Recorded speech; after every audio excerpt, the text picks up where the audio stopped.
Good morning. Welcome to the Sheriff's Office. Today, myself and Prosecutor Peter Lucido are going to talk about the shooting that occurred on October 14th in Macomb Township involving Mr. Eddie Jawad as the victim. Most of you have most of the information that happened on the 14th. We've seen it reported. You have the video, but I'm just going to go for a little timeline. I'm going to go over what our investigators and team did over the last 5 days to arrest an individual and get charges on that individual. The information I put out is probably the only information that you're going to get. We'll allow you to ask questions, but there is some information that we're not going to release, reference investigative techniques, any type of witnesses, or those type of things. We will identify the suspect that we have in custody. Mr. Lucido will talk about charges that his office has authorized on this individual, and he will be arraigned today at 1 p.m. at the 41A District Court in Shelby Township. So, just by way of a recap, we know that this incident happened on the 14th of October at Mr. Jawad's home on 24 Mile. Video surveillance cameras have the subject arriving on Wellington Valley Drive in a black Ford vehicle around 8:22 a.m. At approximately 9:30 a.m., we have the individual going through a backyard, climbing the wall to get onto Mr. Jawad's property. At 10:18 a.m., the victim, Mr. Jawad, exits his garage in his SUV, proceeds down his driveway when the suspect comes out between a couple cars and fires shots at Mr. Jawad while he is in his vehicle. Our investigators have determined that approximately 7 shots were fired at him with a 9mm handgun. Following the shooting, the suspect returned to his vehicle, which was parked on Wellington Valley Drive, and fled eastbound on 24 Mile per witness accounts. As you already know, Mr. Jawad was grazed in the right leg and the bullet struck his left leg. He also suffered wounds from broken glass from the shooting. Over the next 5 days, our investigators worked tirelessly. They worked 24 hours a day to try and find the individual responsible for this shooting. They executed 23 search warrants. They collaborated with our detectives, our sheriff's enforcement team, our computer crimes team, as you've seen, our SWAT team on the arrest. We worked with Warren PD, East Point PD, and the FBI Violent Crimes and Gang Task Force. This was a total effort of law enforcement at every level to get this individual in custody. How did we come upon this guy that we have arrested? The day of the shooting, and based on the camera footage, we were able to identify the vehicle in question, a black Ford Escape, which we were determined via cameras had a stolen plate affixed to it. Investigators followed up on the plate as it came back to a Cadillac in the city of Detroit, and we were able to rule out that individual that he had no involvement in it and that his plate was stolen. Following the shooting, detectives tracked the Ford Escape using various traffic cameras from the area of North Avenue and 21 Mile Road to the area of 7 Mile and Kelly immediately after the shooting. During the investigation and reviewing several days of camera footage, detectives found a potential match to a vehicle near the area of 8 Mile and Gratiot a few hours after the incident, which had a proper plate on it. The vehicle had specific and consistent markings on it and locations that were not common. We were able to identify brake dust on the wheel well, smudges that were on the vehicle, and bird poop that was on the vehicle. The further investigation revealed that the suspect, excuse me a second.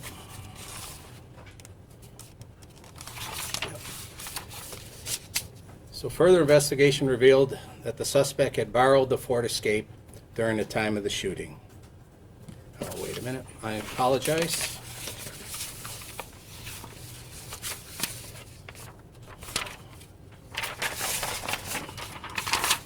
It's a long story. I want to make sure I get it right. When that Yeah, happens. all right. Here we go. The registered owner of the 2020 Ford Escape fit within the height and weight parameters of the suspect based on measurements taken at the scene.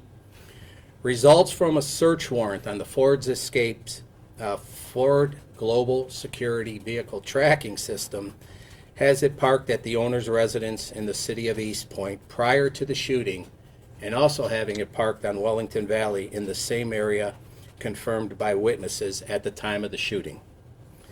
On 10/17, we executed a search warrant in the city of East Point and brought in a suspect for questioning.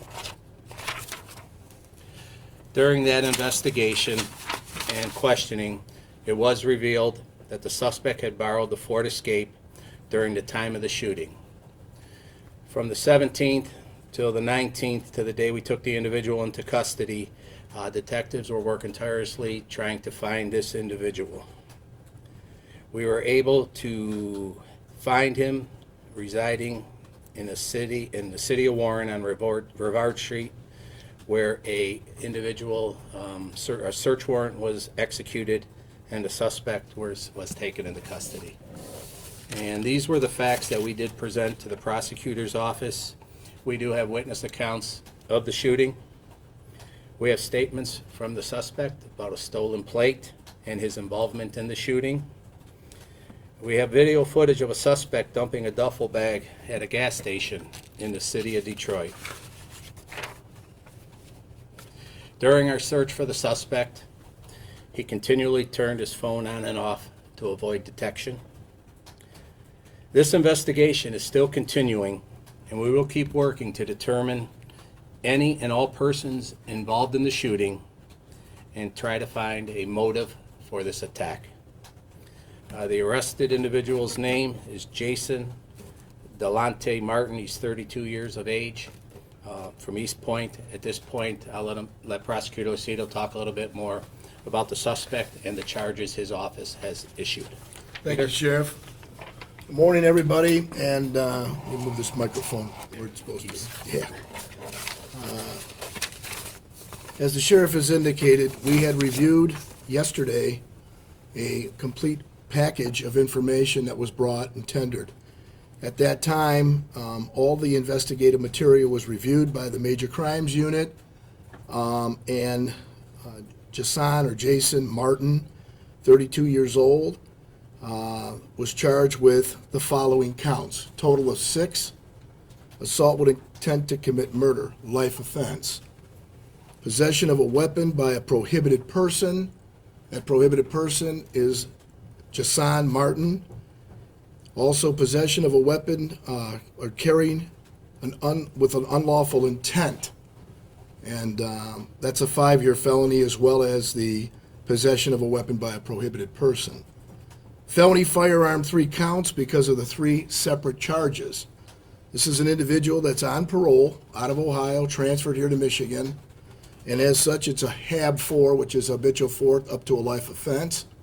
In addition, he's on parole for armed robbery, kidnapping, and assault with a dangerous weapon, and probably will have a parole hold, if not already in place, will be in place by the time of his arraignment today.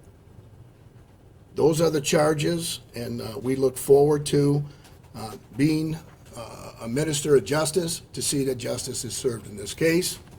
That's about it. Thank you. Again, I just want to echo and thank my team from the time this incident occurred to the time we took Mr. Martin into custody. They didn't stop. They followed every lead, did numerous interviews, and never went home and kept working. So kudos to all my team and all of our partners in law enforcement. So this time we'll take your questions if we can answer them. Any word on a possible motive? Not at this point. Chris? Can you spell the suspect's name for us, please? Got your tongue. All right. It's Jasan. Jasan? Yes. Middle name Delante, Delanta. Last name Martin, Martin. Jasan Delanta.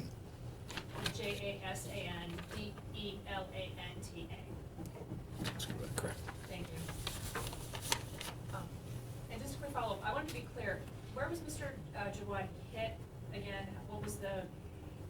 he was hitting the leg, but did it? Right leg grazed the right leg, and actually the bullet is what we're being told hit his left leg, but didn't penetrate. Yes. Can you say whether or not the victim and suspect knew each other? You know, that's still part of our investigation.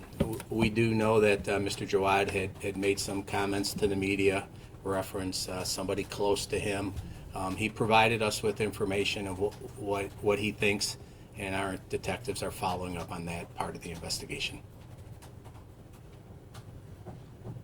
Yes, sir, in the back. How many search warrants total did you execute? What did I say, 20?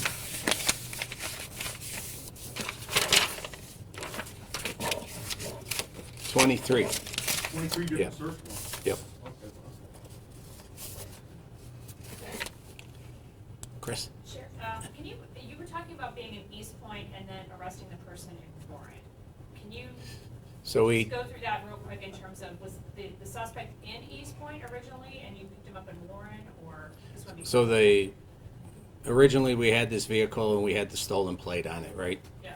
So we were able to confirm finding two vehicles that were similar in nature and had the three characteristics. The first time we saw it, it had a stolen plate on. The second time we saw it, it had the right plate on it, which came back to a home in East Point.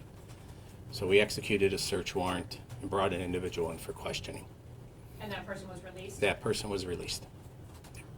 Okay. And was that the owner of the vehicle? That was the owner of the vehicle. So And no connection, as far as you know at this time? they're relatives. We'll say they're relatives. The owner of the vehicle and the suspect? Yep. Okay, thank you. That's Yes, sir, just to double check, you were able to identify it, like brake dust on the wheel well, smudges on the vehicle and bird flu?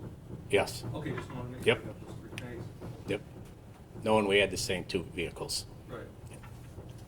Two questions. One is the person we first brought in for questioning, is he or that person still under investigation?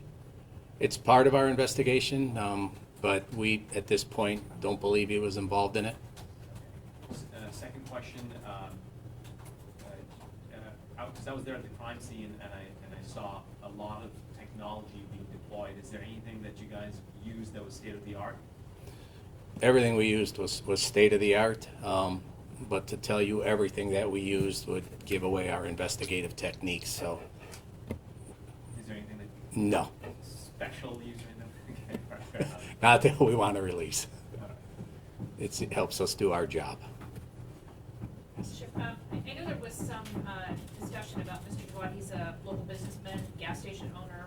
There was some reference about him speaking out against his sheets at Macomb Township meeting a few months back. Do you think that that is tied in with any way, or is that completely unrelated to? We believe it's completely unrelated.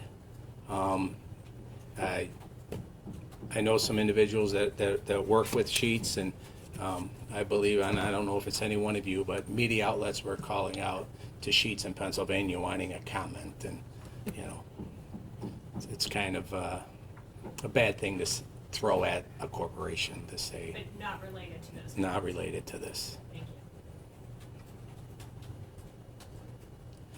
Okay, seeing none, we thank you for your time. And the arraignment's at 1 o'clock today. 1 o'clock, 41A.